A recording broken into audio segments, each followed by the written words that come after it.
एक गांव के पास एक घना जंगल था। उस जंगल के अंदर एक आश्रम था। उस आश्रम में तांत्रिकों की टोली रहती थी। उसी टोली में श्याम और राजेश नाम के तांत्रिक भी रहते थे। श्याम को तंत्र मंत्र की बहुत जानकारी थी और इस वजह से उनके गुरु कालूनाथ भी श्याम की खूब तारीफ करते थे।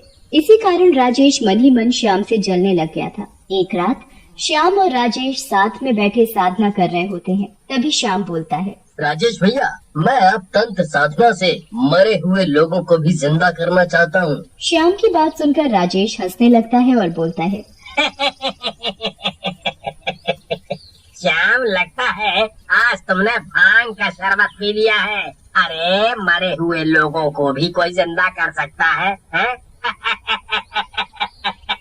तभी वहाँ कालूनाथ आ जाते हैं और राजेश को डांटते हुए बोलते हैं, एक तो तुम बिल्कुल निकम्मे हो राजेश। शाम से इतने बड़े होने के बावजूद तुमने कुछ नहीं सीखा और ऊपर से वो कुछ करता है तो उससे चलते हो। कालूनाथ को ऐसे गुस्से में देख राजेश वहाँ से चला जाता है, लेकिन वो श्याम के आगे हुए अपमान का बदला लेने की ठान लेता है। इस बुढ़े को तो शाम के अलावा कोई दिखाई नहीं देता, लेकिन इसे मेरी बेइज्जती नहीं करनी चाहिए थी, वो भी शाम के आगे। मैं इसे और उस चमचे शाम को छोड़ूंगा नहीं। कई दिन बीत जाते हैं, लेकिन राजेश अपने अपमान को नहीं भूलता और एक दिन जब कालूनाथ सो रहा होता है तब राजेश उसकी कुटिया में घुस जाता है। बुढ़े को देखो, क्या गहरी नींद में सो रहा है।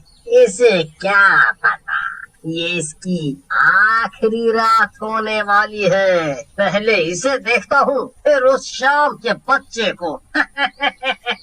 ऐसा कहकर राजेश कालूनाथ को मार देता है। अगले दिन कालूनाथ के मरने के बाद आश्रम में सब रोने लग जाते हैं।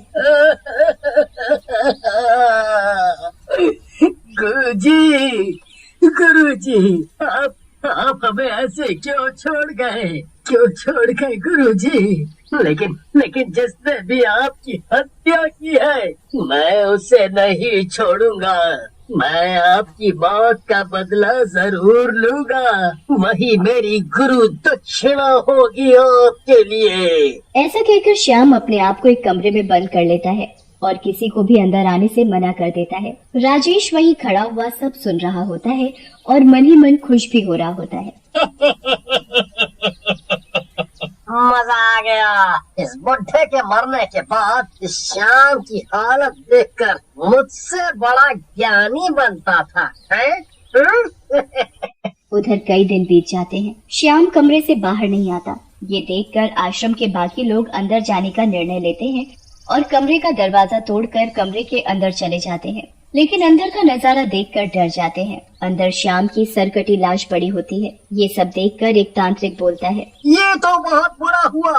इसी ने श्याम भैया को भी मार डाला। गुरुजी की मौत के बाद वही इस आश्रम के मुख्य कर्ता धर्ता थे।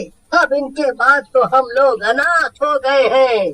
अब कौन इस आश्रम की देखभाल करेगा? वहीं पर राजेश खड़ा होता है। तभी वहाँ पर खड़ा एक दूसरा तांत्रिक सुरेश राजेश को देखता है और बोलता है, अरे राजेश भाई के होते हुए कोई और मुख्य तांत्रिक बनेगा? राजेश भाई ही मेरी नजर में सबसे काबिल आदमी है इस आश्रम के मुखिया बनने के लिए। सुरेश की बात सब लोगों को ठीक लगती है और सब मिलकर राजेश को आश्रम का मुखिया बना देते हैं। एक रात राजेश अपने कमरे में बैठा होता है। मजा आ गया। इन दोनों को मारकर तो मैं ही यहाँ का मुखिया बन गया। गुरु चेला दोनों